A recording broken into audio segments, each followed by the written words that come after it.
हाँ सर। हाँ सर, जो आप बोलिए सर, जो भी आप बोले मैं वो काम करूंगा ना सर। ये थे मंच पर अभिनय करते अमित सक्सेना, जो इस वक्त मेरे सामने बैठे हैं। अमित, आजकल जिस तरह का माहौल है, मतलब ऑडियंस का अटेंशन स्पैन बहुत कम है। अगर कोई वो नाटक देखने भी आते हैं तो मोबाइल फ़ोन साथ लेकर आते हैं, और ऐसे में आवाज़ से, डायलॉग से, चेहरे के अभिनय से लोगों को बांधे रखना, एज एन एक्टर आपको चैलेंज लगता है कि लोगों के ध्यान को बहुत देर तक खींचे रखना, बांधे रखना? चैलेंजिंग तो है, और थोड़ा बहुत आर्टिस्ट भी प्रभावित होता ही है। जिस तरीके का अटेंशन स्पैन थोड़ा कम होता जा रहा है, वो आर्टिस्ट ज़रूर होता है उससे प्रभावित। ये एक फीलिंग, हालांकि मेरे को इसमें कुछ नेगेटिव नहीं लगता। मुझे लगता है कि ठीक है, it is like give and take between the artist and the audience की थोड़ा बहुत समझ में भी आना चाहिए कि मतलब जो टाइम क्रंच है आजकल, उस हिसाब से भी अगर कुछ हम प्लेस को थोड़ा कम कर दें। शुड भी, जैसे हम अपने को खुश करने के लिए 3-3, 4-4 घंटे के नाटक करते जा रहे हैं, वो अब वैसे ज़माना रहा नहीं ना, उस तरीके का समय रहा। इनफैक्ट स्मॉल टाउन्स में भी ट्रेडिशनल परफॉर्मेंसेस को छोड़ के जो मॉडर्न प्लेज, कंटेम्प्रेरी प्लेज होते हैं, उसका टाइम जोन थोड़ा कम हो गया। ट्रेडिशनल परफॉर्मेंसेज हैं जो शाम को शुरू हुई, अगले दिन सुबह तक चलती रही, उसका मजा अलग है। वो तो एक बिल्कुल ही एक अलग फ्लेवर होता है। बट यस, जो अभी जो प्लेज होते हैं उसमें ये टाइमिंग का सेंस एक काफी, एक डायरेक्टर को स्पेशली, क्योंकि आप निर्देशन खुद करते हैं, तो वो पकड़ पाना कि कहाँ तक बिल्कुल जब से डायरेक्शन किया, बिल्कुल तब से मुझे अपने सारे डायरेक्टर्स याद आए कि इसको और कंट्रोल करो और कंसाइज करो। और कई बार एज एन आर्टिस्ट आप थोड़ा सा बंधा हुआ महसूस करते हो, क्योंकि आपको स्क्रिप्ट के साथ इतना लगाव हो जाता है कि हल्का सा भी अगर आपको उसे काट छाट करनी पड़े तो दिल पे छुरियां चलती, कितना अच्छा पार्ट है, मुझे काटना पड़ रहा है। ऑडियंस को ध्यान में रखते हुए शायद कई बार ऐसा करना पड़ता है।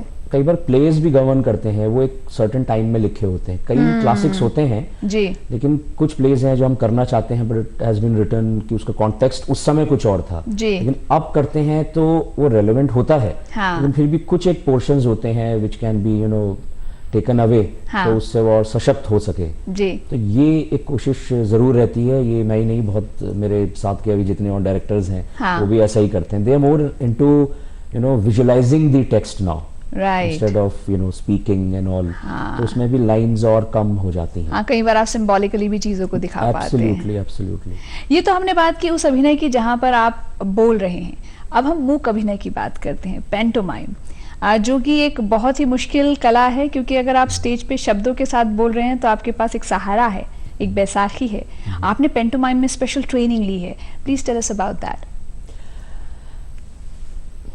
बहुत ही अच्छा एक्सपीरियंस था मेरा। माइम जो मैंने सीखा, मैं इनिशिएट हुआ अभी एक डायरेक्टर हैं भूमिकेश्वर सिंह जी, उनके थ्रू इसमें, और साथ में फिर मैंने वर्कशॉप्स अटेंड करी द लेजेंड अपने इंडियन माइम के और पद्मश्री निरंजन गोस्वामी जी उनके अंडर।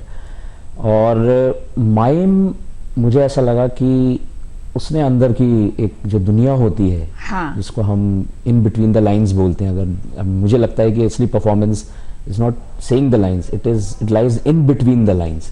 जो साइलेंस में जो बात होती है वो बहुत इनहेंस हुआ मुझे माइम की ट्रेनिंग से। So, अंदर कुछ और चलता है, पूरा एक तरह से नाटक आपके अंदर खेला जा रहा है, आप उसे बिल्कुल। और वो बहुत अच्छी तरीके से हमारे लिम्स में, हमारे जॉइंट्स में आना चाहिए, क्योंकि वो उसी के थ्रू वो एक्सप्रेस होता है। और डांस सीखने की वजह से मुझे थोड़ा कंफर्ट रहा, क्योंकि उसमें मुद्राओं का खेल था। हालांकि छाऊ में इतनी मुद्राएं नहीं होती हैं, लेकिन कम से कम एक विजन बन गया था, और मैं समझ गया था कि मुद्राओं का बहुत उपयोग है हमारे यहाँ पे। और माइम, जो हमारा माइम है वो भी इंडियन माइम हो गया, वो it's very different from the French, उससे काफी फर्क है। अच्छा। और वो मुद्रा और वो एक्सप्रेसिवनेस और आती है उसके अंदर। जी, आपके द्वारा निर्देशित एक नाटक की झलक है जिसमें आपने बच्चों के साथ काम किया है, बात करेंगे, पर उससे पहले ये झलक।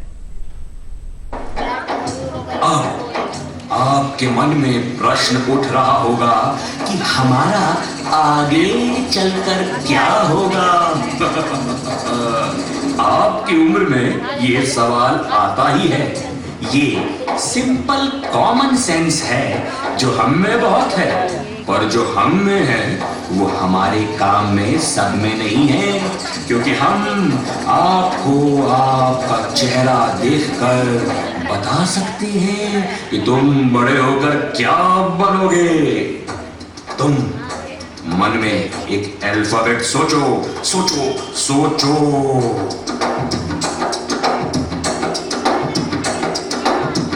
चाल जिसकी टेढ़ी है, काम जिसके तिरछे हैं, दिमाग जिसका चलता है, केस सबके लड़ता है।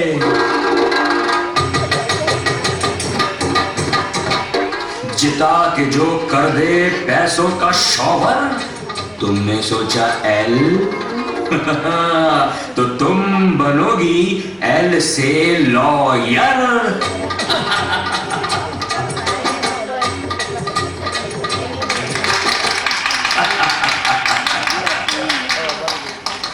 तुम भी सोचो कोई मंच पर अभिनय कलाकार करता है, पर उस कलाकार की जो कह लीजिए कि जो धागे होते हैं वो निर्देशक के हाथ में होते हैं, और निर्देशक अमित सक्सेना यहाँ बैठे हैं। आखिरी सवाल, इन बच्चों ने काम किया, कैसा अनुभव था?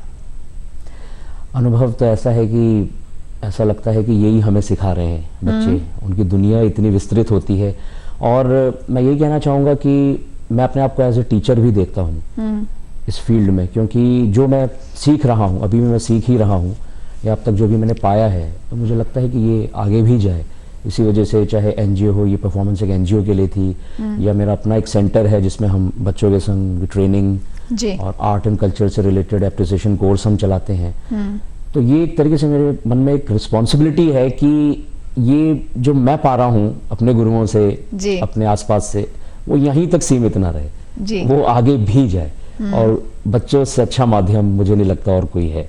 हमारी शुभकामनाएं हैं आपके साथ, किसी तरीके से ये जो प्रवाह है ये चलता रहे, और आप नए नए रूप में मंच पर उतरते रहें और निर्देशित करते रहें। Thank you so much Amit for coming to our studios. बहुत बहुत शुक्रिया। Thank you. आज की हमारी ये प्रस्तुति आपको अच्छी लगी होगी। सप्ताह अंत है, आपके पास 2 दिन है जिसमें आप भरपूर आनंद उठा सकते हैं, और अगर कला संस्कृति से जुड़े रहेंगे तो हम कहेंगे कि जीवन से जुड़े रहेंगे। आपसे अगली मुलाकात जल्द होगी। अपना बहुत सारा ख्याल रखिए। नमस्कार।